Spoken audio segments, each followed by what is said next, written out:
Assalamualaikum warahmatullahi wabarakatuh. Tetap semangat anak-anak. Tidak terasa sudah 3 minggu lebih kita belajar di rumah bersama orang tua kita.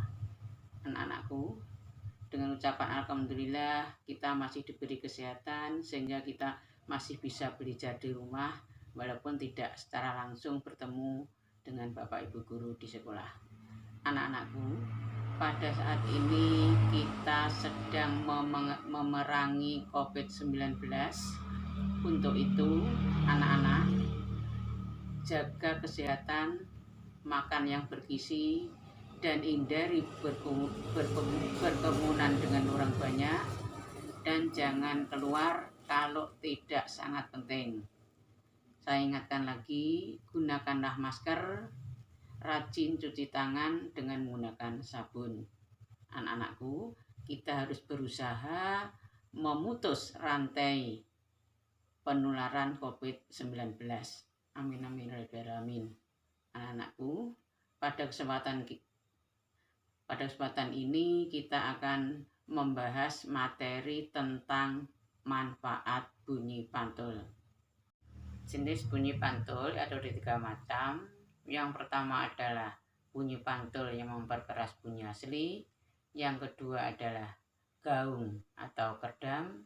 Yang ketiga adalah gema.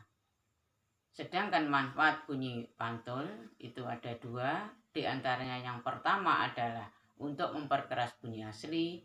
Kedua adalah mengukur kedalaman laut atau untuk mengukur panjang lorong gua. Bahas tentang manfaat bunyi pantul untuk mengukur kedalaman laut.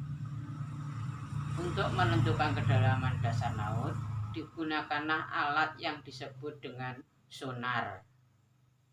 Dengan cara memancarkan bunyi ke dalam air, gelombang bunyi akan merambat hingga mengenai penghalang, misalnya dasar laut.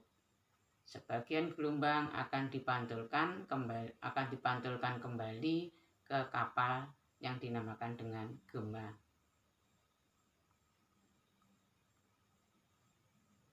Menghitung jarak kedalaman laut dengan menggunakan persamaan S sama dengan P kali T dibagi 2. Dengan keterangan S adalah kedalaman laut dengan satuan meter.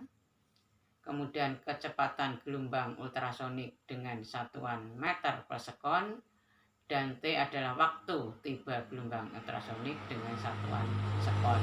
Nah, sekarang kalian bisa melihat mengapa rumus S sama dengan P dikali T kok dibagi 2. Begini ceritanya. Jarak yang ditempuh oleh bunyi itu dimulai dari permukaan laut, kemudian ke dasar laut, kembali lagi ke permukaan.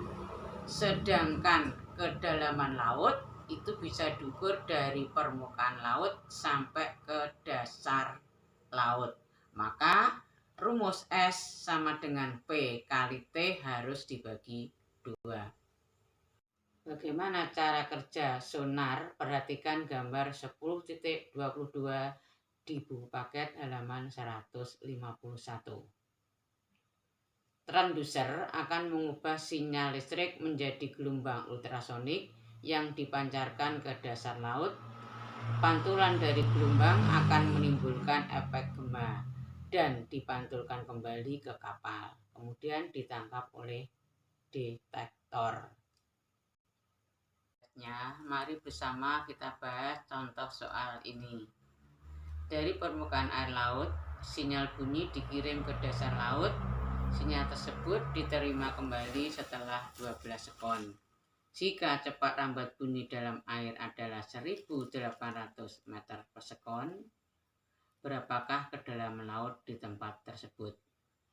Maka cara penyelesaiannya kita tulis diketahui. T adalah 12 sekon, P sama dengan 1800 meter per sekon, yang ditanyakan adalah kedalaman laut atau S. Maka S sama dengan P kali T dibagi 2. Maka 1800 dikalikan 12 maka hasilnya kedalaman laut adalah 10.800 meter. Inilah contoh penyelesaian soal. Maka soal berikutnya nanti saya kirim. Demikianlah materi tentang manfaat bunyi pantul. Akhir kata, wassalamualaikum warahmatullahi wabarakatuh.